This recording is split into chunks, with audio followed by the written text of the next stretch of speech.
దేవుని నామానికి మహిమ కలుగునుగాక. క్రీస్తు నందు ప్రేమైన దేవుని బిడ్డలారా, ఈ దినము మే 30వ తేదీ, లేఖన భాగము యోహాను సువార్త 11వ అధ్యాయము 47వ వచనం నుండి 57వ వచనం వరకు. దేవుని యొక్క వాగ్దానము 47వ వచనము, అనేకమైన సూచక్రియలు యేసు ప్రభువారు చేయుచున్నాడు. హల్లెలూయా. ఏబు గ్రంథంలో కూడా రాయబడింది 9వ అధ్యాయం 10వ వచనములో, ఆయన లెక్కలేనన్ని అద్భుతములు చేసెను. యేసు ప్రభువారికి సమస్తం మీద అధికారం ఉందని, సృష్టి మీద కానీ, వ్యాధిగ్రస్తుల మీద, రోగుల మీద, అలాగనే ఆయన అన్నిటి మీద ఆయనకు అధికారం ఉందని, దెయ్యాల మీద అధికారం ఉందని, అద్భుతాలు స్వస్థతల ద్వారా అనేక మంది ఆయన వెంబడించారు. ఆయన అనేకమైన సూచక్రియలు చేస్తున్నాడు. అవును, దేవుడికి కలిగిన శక్తిని సూచక్రియల ద్వారా చూపిస్తున్నాడు.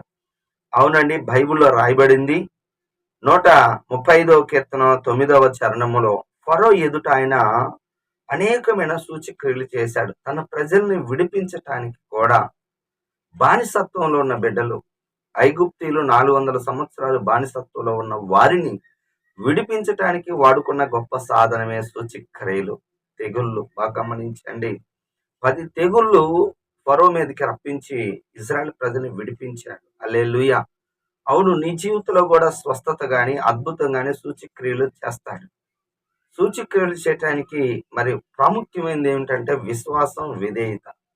మొదటి సూచక్రియ మరి అక్కడ ద్రాక్షరసం అయిపోయినప్పుడు యేసుప్రభువారి తల్లి మరియమ్మ ఆమెని యేసుప్రభుని అడిగినప్పుడు, నా సమయం ఇంకనూ రాలేదు అని చెప్పినప్పుడు, యోహాను సువార్త 2వ అధ్యాయం 5వ వచనంలో, పరిచారకులు చూసి ఆమె నిరాశపడక దేవుడు చేస్తాడు అని, చేయగలిగిన వాడు అని నమ్మి పరిచారకులను చూసి ఆయన చెప్పింది మీరు చెయ్యండి అని ఆ మాట చెప్పిన తర్వాత యేసుప్రభువారు మొట్టమొదటిసారిగా అక్కడ 6 రాతి బాణములను నీళ్లతో నింపండి, మనం చేయాల్సిన దానిని బాగా గమనించండి, ముందు మనకు తెలియజేస్తాడు.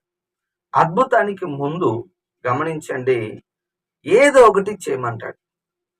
అది ఎలా బాగా గమనించండి. అలా చేసిన తర్వాత ఇప్పుడు ముంచుకొని వెళ్ళండి. విధేయత బాగా గమనించండి. విశ్వాసంతో తేవాలి, విధేయతతో తీసుకెళ్ళాలి.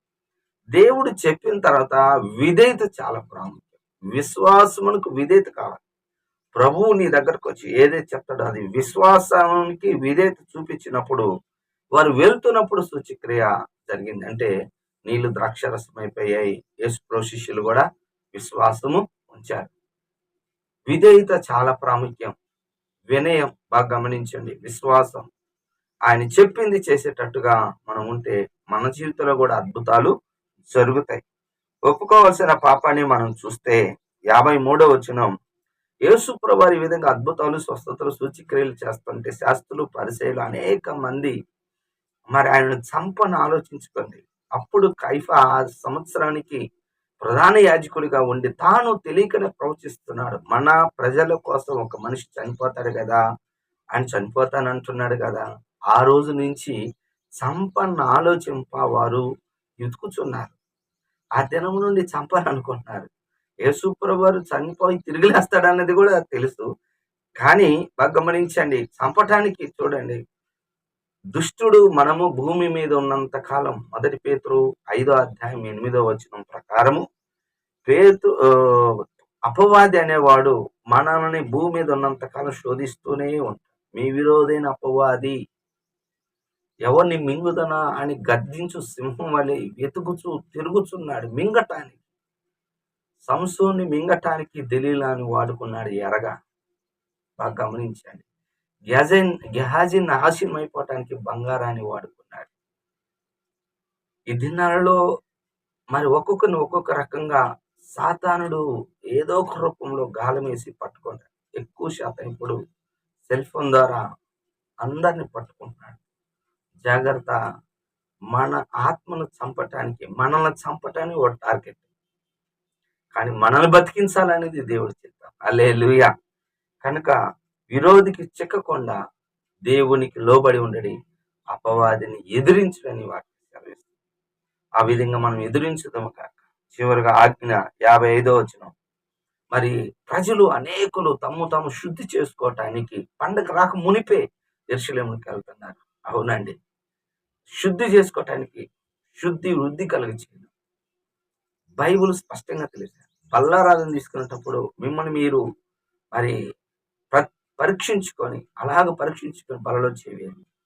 అంటే మందిరానికి వచ్చే మొదటిగా మనకందరికి తెలుసు, దేవాలయంలో ప్రార్థన చేయడానికి ఇద్దరు మనుషులు వెళ్ళారు. వారిలో ఒకడు పరిసయ్యుడు, రెండోవాడు సుంకరి.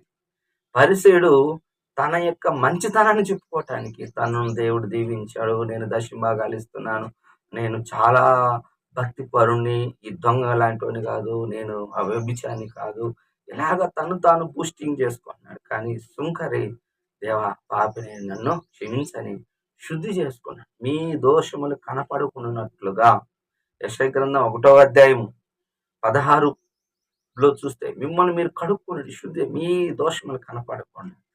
18వ వచనంలో అంటాడు, యెషయా గ్రంథం 1:18, రండి మన వివాదం తీర్చుకుందాం, మీ పాపం తెల్లగా ఉంటే రక్తం వల్లి చేస్తాను, ఒకవేళ రక్తంలా ఉంటే తెల్లగా చేస్తాను అని ప్రభువే నేనే క్లీన్ చేస్తాను అంటున్నాడు.